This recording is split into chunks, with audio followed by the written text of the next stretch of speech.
So for years, interacting with artificial intelligence has felt, um, well, a bit like consulting a brilliantly intelligent oracle, right? But one that's just trapped inside a glass jar. Oh, absolutely. Yeah. Like, you ask it a complex question, and it gives you this stunningly articulate step-by-step answer. Hmm. But it can't actually, do anything with that answer. Right. It's all theory. Exactly. Yeah. It can give you the recipe for a flawless cake, but it can't turn on your oven. It can't crack the eggs or buy the flour. Right. You are just perpetually left holding the instructions, forced to do the manual labor yourself. And we've kind of just collectively accepted that limitation, I think. I mean, the entire first wave of this technological boom was built on the assumption that the ultimate output of AI is simply words on a screen. Yeah. Like the conversation itself was the product.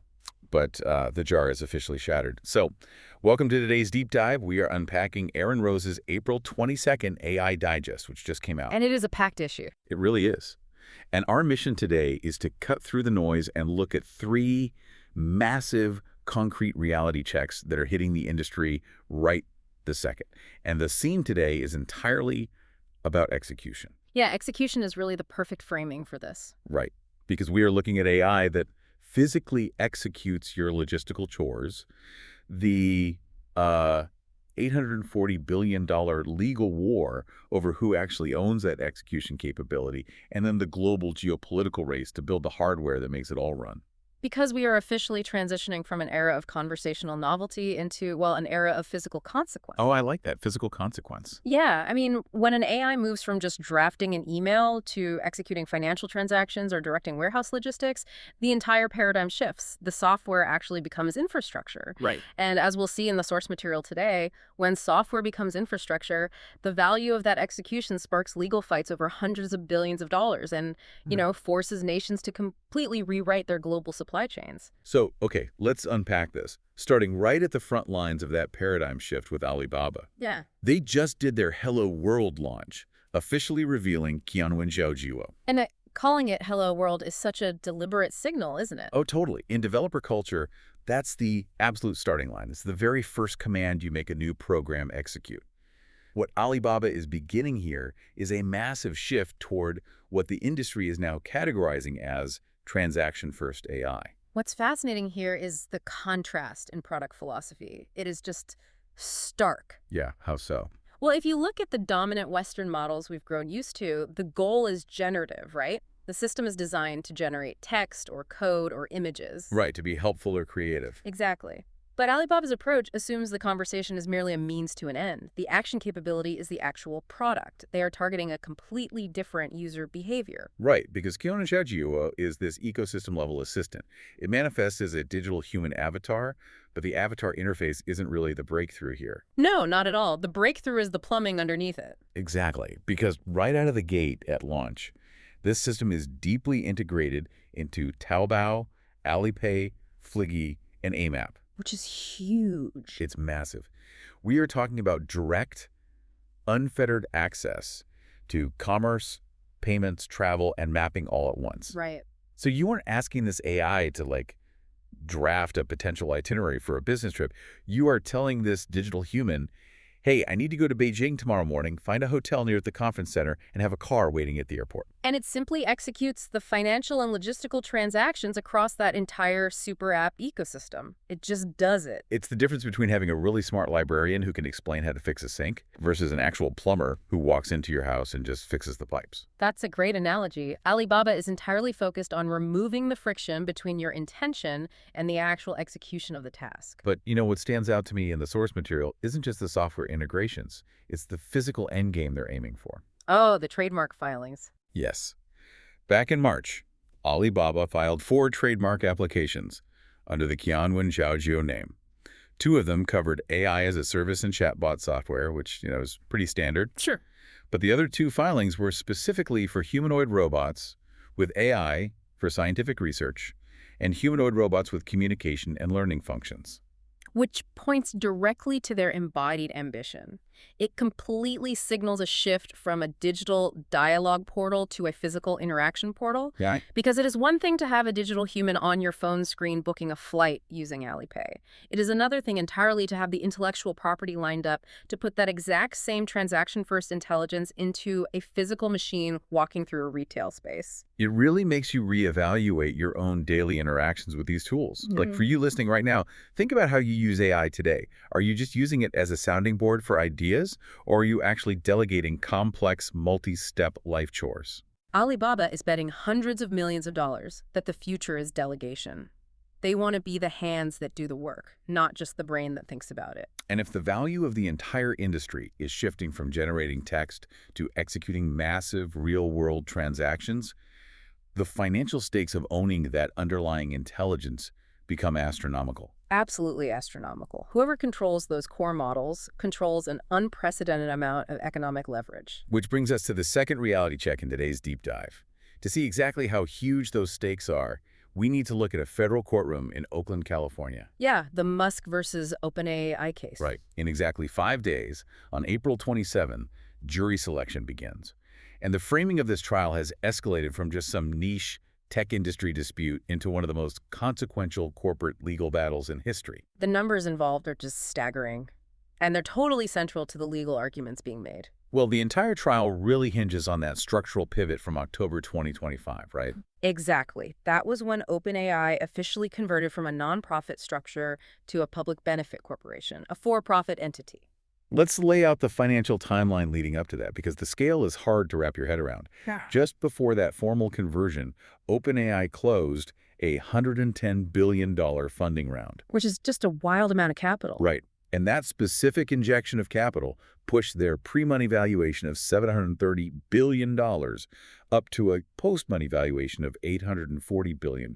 Yeah. So we are talking about a company circling the trillion-dollar mark. And that valuation leap is the exact focal point of the plaintiff's legal strategy.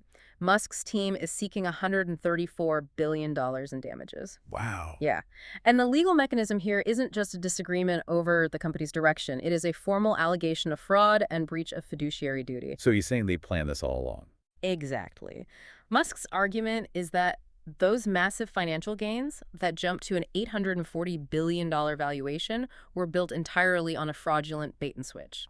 He's arguing they solicited his foundational support under the strict premise of an open-source nonprofit mission while secretly planning to capture that research for private corporate gain. Okay, but wait, I have to push back on the optics of this lawsuit a bit. Sure, go ahead. Musk has formally filed to redirect any of those potential damages into a charitable trust. Right? His legal team is leaning really heavily into this Robin Hood framing, taking from the corporate giant to give to the public good. Right. But, I mean, if this was purely about wanting a piece of the pie, wouldn't he just try to pocket the $134 billion? Is this actually a fight over a charitable payout, or is this a calculated strategy to force the public disclosure of their internal dirty laundry right before OpenAI's targeted Q4 2026 IPO? Well, that is the exact strategic dual threat that legal analysts are focusing on right now. From a legal standpoint, pledging the damages to charity bolsters his argument that he was operating purely out of concern for humanity and the original mission, which strengthens the fraud claim. Makes sense. But from a corporate warfare standpoint, the lawsuit acts as a mechanism to force transparency on a notoriously opaque company at its absolute most vulnerable moment. And that forced transparency brings us to the cornerstone piece of evidence cited in the source, the Brockman Diary. Yeah. This is a massive issue for the defense. It's a handwritten diary entry by OpenAI co-founder Greg Brockman from 2017. Wait, 2017. Yeah, 2017. And in it, he wrote that a B Corp conversion without Musk would be a lie and pretty morally bankrupt. We really need to pause on that date.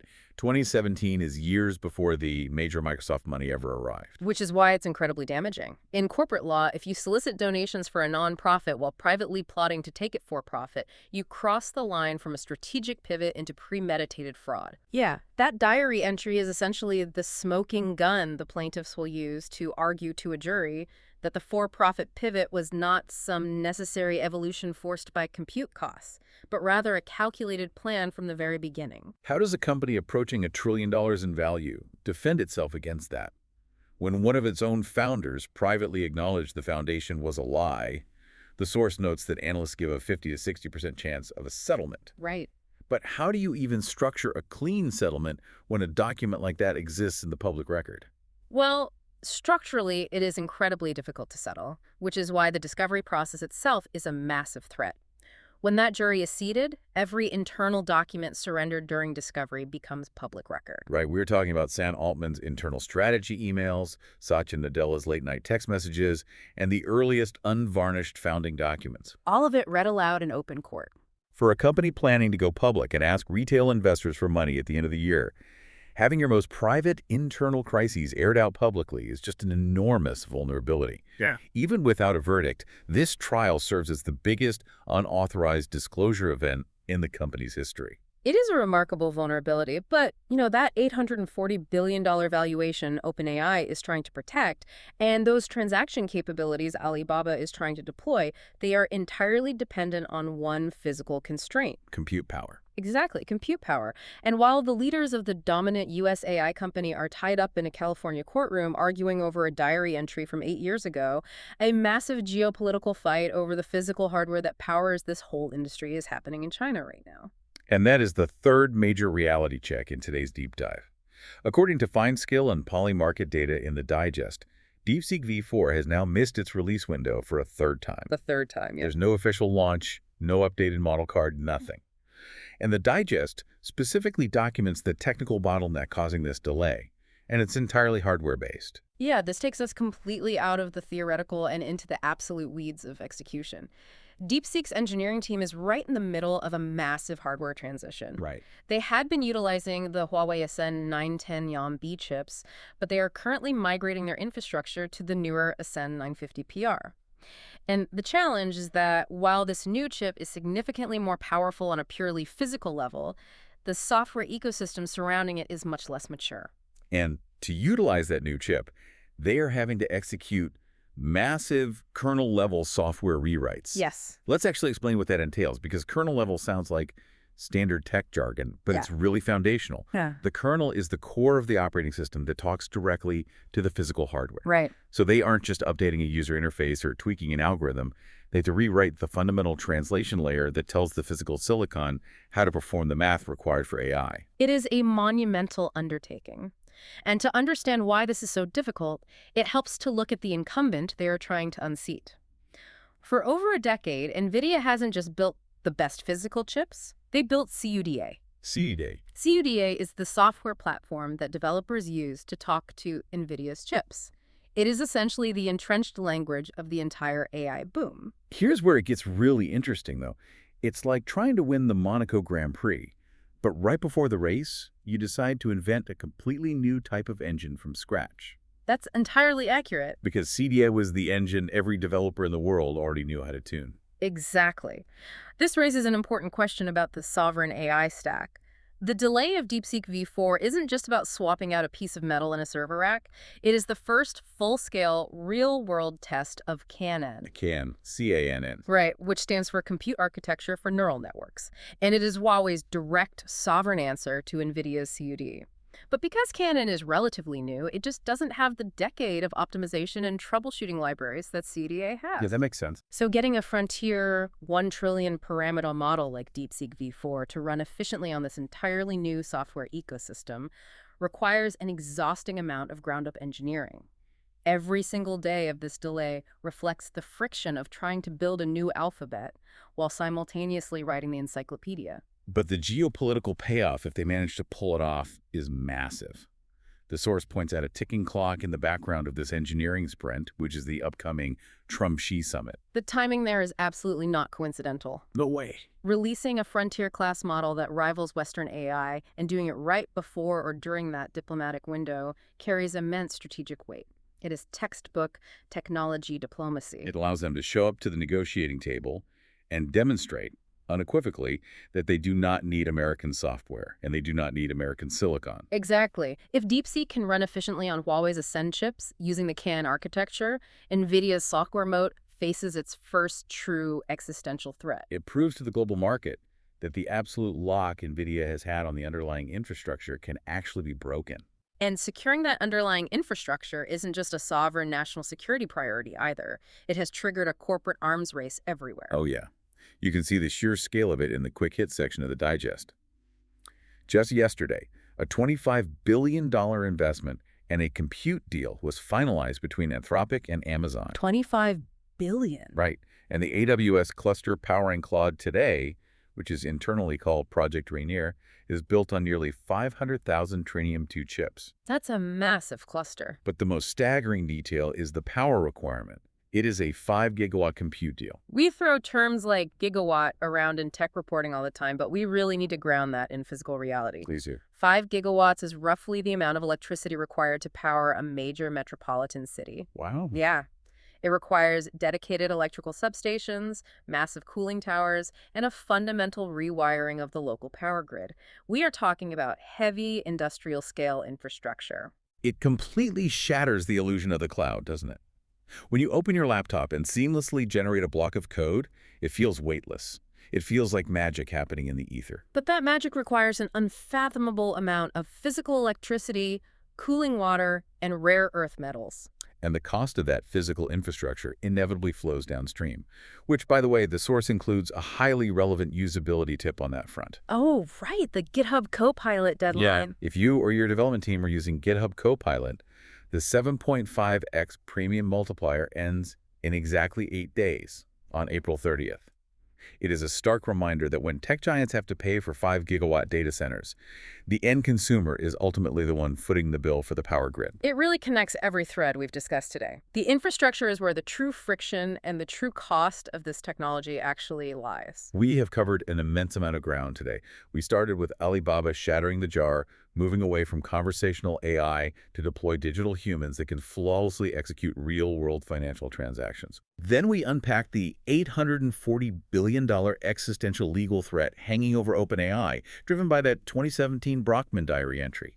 And we examined the geopolitical chess match in China, where DeepSeek is attempting to break NVIDIA's monopoly with a fully sovereign hardware stack. As you look across this entire landscape, from the massive Amazon data centers to Huawei battling NVIDIA to the courtrooms in California, it leaves you with a profound question about the future of this industry.